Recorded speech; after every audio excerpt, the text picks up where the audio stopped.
it's Whitney from EcoVeganGal.com. It is a beautiful day in Massachusetts. I'm standing here at my parents' place, and I thought I would share a little tour with you of their house and home. The heck? Oh my gosh, this is so funny. I hope that I can... Oh, no, too late. Their little rescue dog here, Wellington, was just jumped up on the table and was trying to drink my kombucha. You're silly. This is Wellington.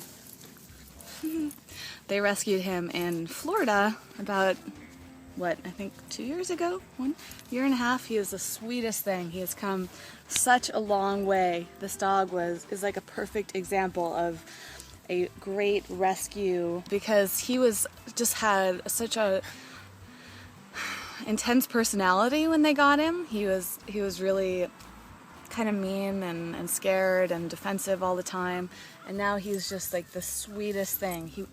I couldn't even believe it when I came home this summer, because last summer it's like you could barely touch him, and now he's sitting like this. You are so cute. Oh my gosh, he's the sweetest. It's just amazing what happens with animals when you give them a loving home and the attention that they really want. Anyways, as I was saying before this little guy started to jump up on the table, was that I wanted to show you kind of, where I grew up. My parents have lived in this place almost my entire life, aside from like a couple years in a different home when I was first born.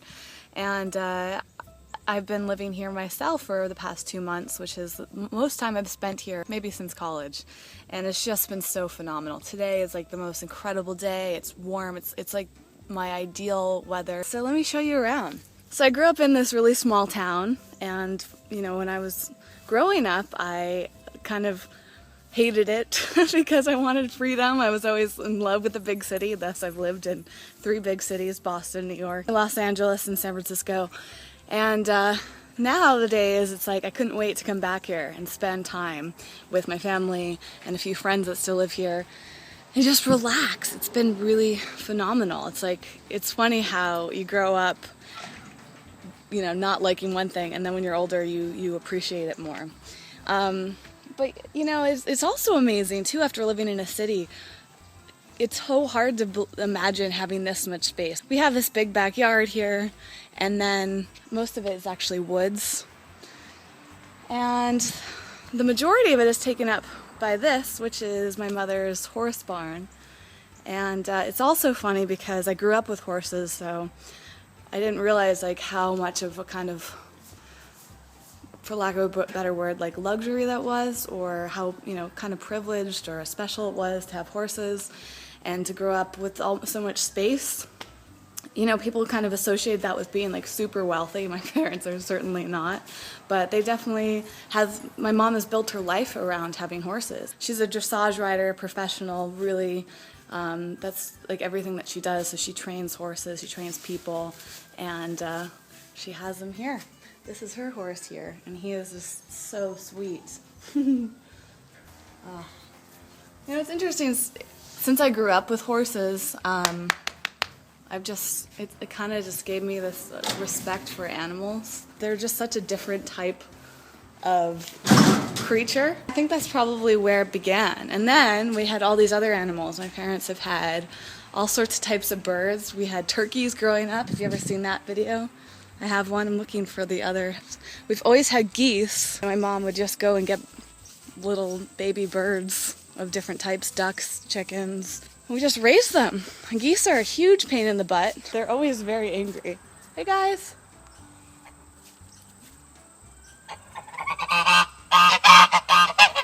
They don't like to be bothered. These are female geese. Male geese are a lot more intense in my experience. They used to chase us around and peck at us, and they would chase people as they were going by on the road. Then we have this little miniature guy right here. Hi, buddy.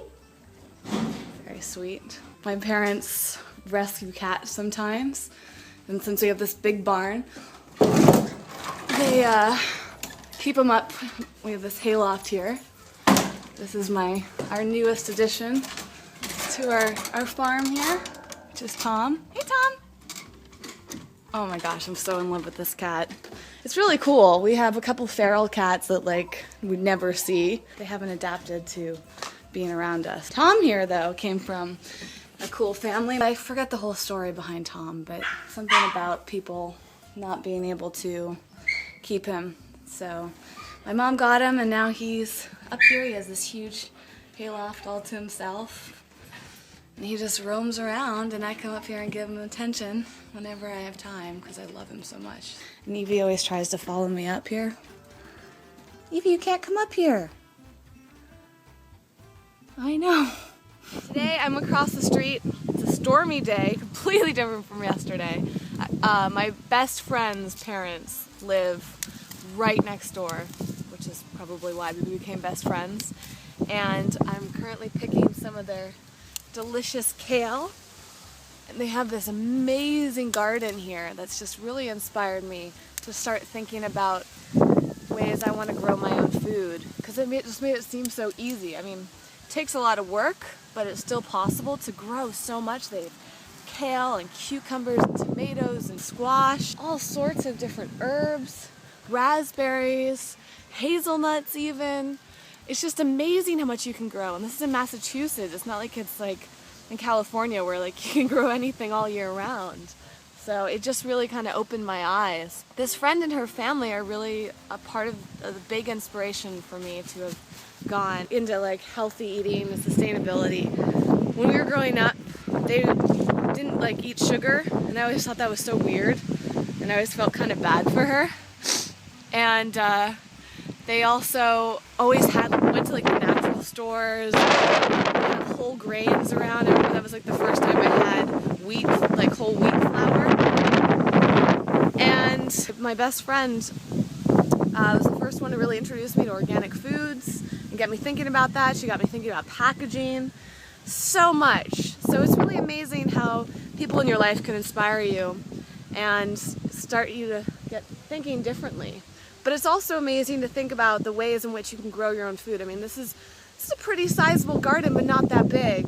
So even if you don't have a lot of property, it's nice to know that it's possible. They're even growing asparagus here. That's just so cool. I just love gardens. Well, it's been almost 2 months since I recorded those other videos from the summertime, and now it's fall. I'm wearing completely different clothing. It looks quite different here. And I'm actually going to be finally leaving. I'm going back to Los Angeles in a few days. So I'm soaking up the beautiful, clean air and surroundings and the quietness and just all the other amazing things the East Coast has to offer. Oh, it smells incredible. It's funny, I keep posting pictures and all my Los Angeles friends are like, wow, that's what it's like to have seasons. It's crazy. We're having beautiful weather today. It's in the high 60s, but it can definitely get cold, so I'm looking forward to consistently warm weather again. And here's another perk of fall, is massive leaf piles. I jumped in this earlier. I haven't jumped into a leaf pile in forever, and it is the best. Every time I do this, though, I get stuff in my eyes.